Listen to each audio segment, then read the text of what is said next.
Hello students, once again welcome to chemistry classes by Vijay Kumar Sethi. In previous video, we have discussed the explanation of answers of the NCERT textbook. Now in this video, I am going to discuss some more questions. Before we discussing the remaining questions, I want to discuss some phenomena which you know, that is what is evaporation. Actually, this evaporation is a process of conversion of liquid into vapors at any temperature below the boiling point of that liquid.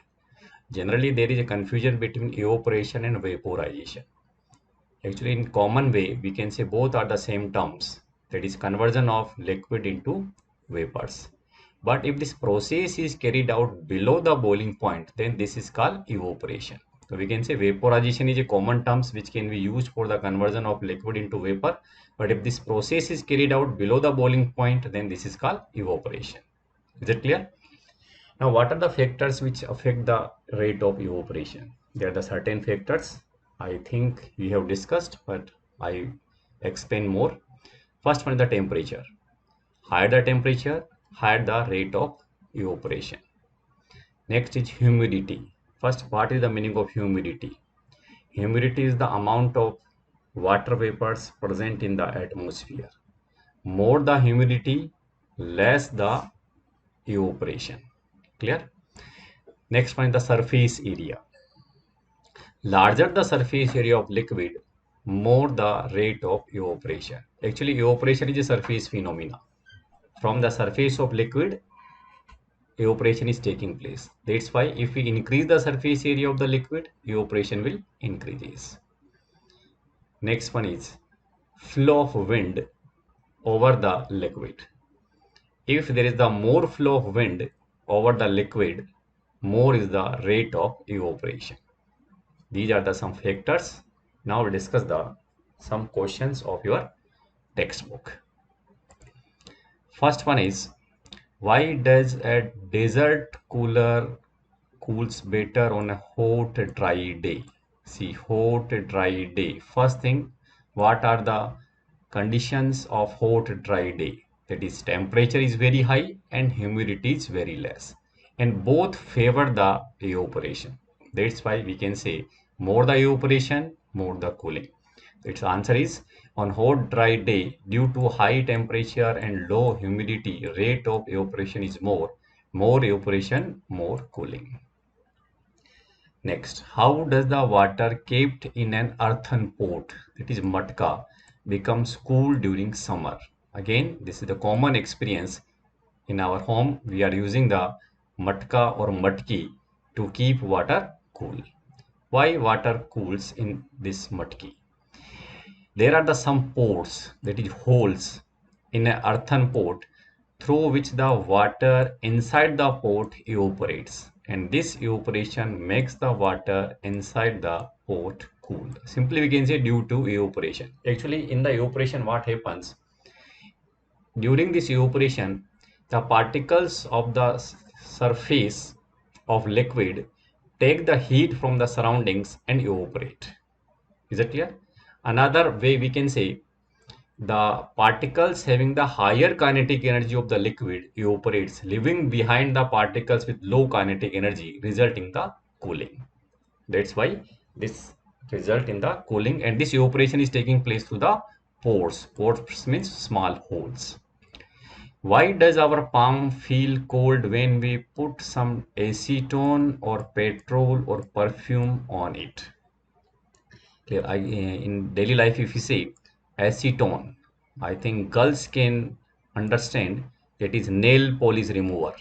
This is chemically acetone, and when you use this nail polish remover, you feel cool.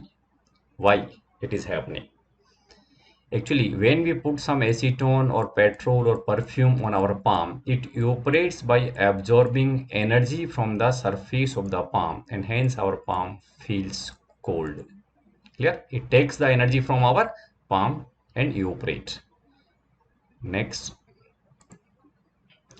why are we able to sip hot tea or milk faster from a saucer rather than a cup?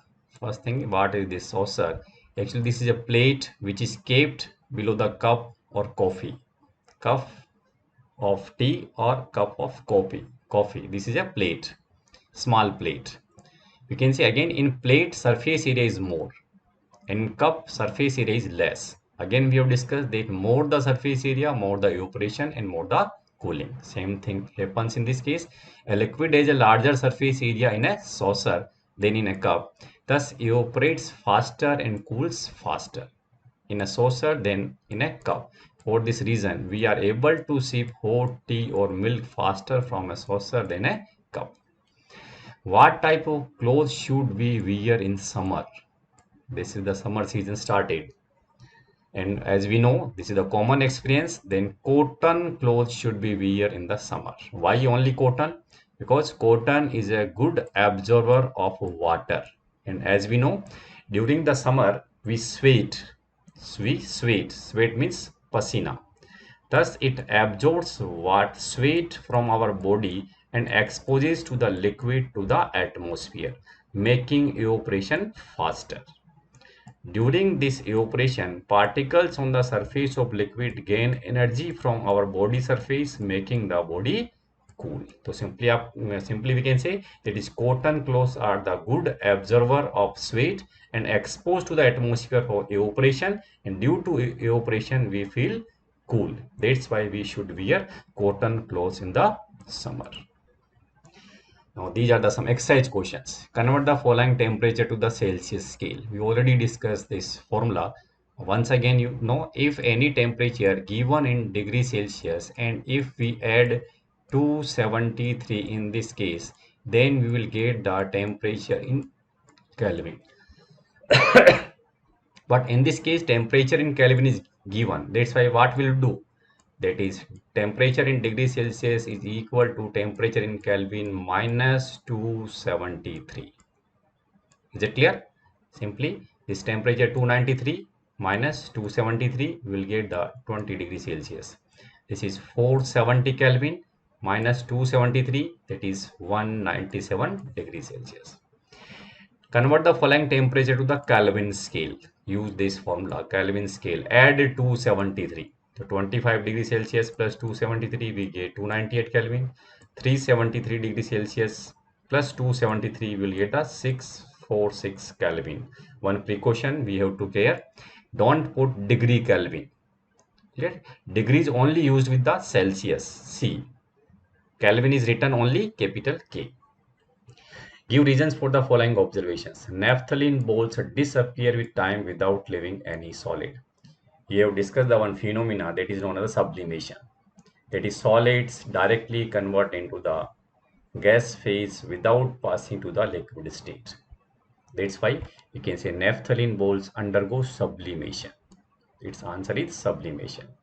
We can get the smell of perfume sitting several meters away. Actually, particles of the perfume mix in air, and with air these particles can flow several meters, and we can get the smell of perfume sitting several meters away, and this process is called diffusion. So simply we can say due to diffusion we can get the smell of perfume sitting several meters away. Next, arrange the following substances in increasing order of force of attraction between the particles. As we already discussed, in case of solid, force of attraction is maximum, then liquid it is less, and in case of gas it is least. Arrange this: water, sugar and oxygen. Oxygen is a gas, that's why least force of attraction. Water is liquid and sugar is solid, that's why highest force of attraction. What is the physical state of water at 25 degrees Celsius? This is liquid. This is 0 degrees Celsius, both solid and liquid. Liquid is not mentioned here. Solid and liquid. Actually, 0 degree is a freezing temperature, or we can say freezing temperature of water or melting temperature of ice. At this condition, both solid and liquid coexist. So its answer at 0 degrees Celsius, both solid and liquid is there. 100 degrees Celsius, again same. This is the boiling temperature of water, and at the boiling point, liquid and gas both are exist. Okay. Give two reasons to justify water at room temperature is a liquid. So in this case, we have to mention the properties of liquid which shown by the water. So we can say at room temperature, water has no shape but has a fixed volume. And at room temperature, water flows, show the property of fluidity. We can also write one thing more. Its boiling temperature is more than the room temperature. Boiling temperature is more than room temperature. That's why it will not exist in the gaseous state. And freezing temperature is less than the room temperature. That's why it will not exist in the solid state. And it is liquid at the room temperature. Now next one. An iron almirah is solid at room temperature. Again, whatever the properties of solid shown by the almirah, you can mention it. It has a definite shape and volume, and it is rigid. Why is ice at 273 Kelvin more effective in cooling than water at same temperature? We can say that is ice and water both at the same temperature, 273 Kelvin, or we can say 0 degrees Celsius. Ice and water both are present at the 0 degrees Celsius. But question is saying ice gives the more cooling. Why? So simply we can say when change of state is there, we are supplying the heat, but temperature is not increasing. This temperature is utilized to overcome the force of attraction, and this temperature or this heat which will not result in the increase in temperature, this is called latent heat of fusion. So we can say ice at 273 Kelvin has less energy than water. Actually, water possesses the additional latent heat of fusion. Hence, at 273 Kelvin, ice is more effective in cooling than water because ice has less heat. Temperature is same, but heat is less in case of ice. What produces more severe burns, boiling water or steam? Again, change in state. We can say steam has extra heat in the form of latent heat of vaporization, while boiling water does not have. That's why steam produces more severe burns. Steam produces more severe burns than boiling water because steam has more heat energy in the form of latent heat of vaporization than boiling water.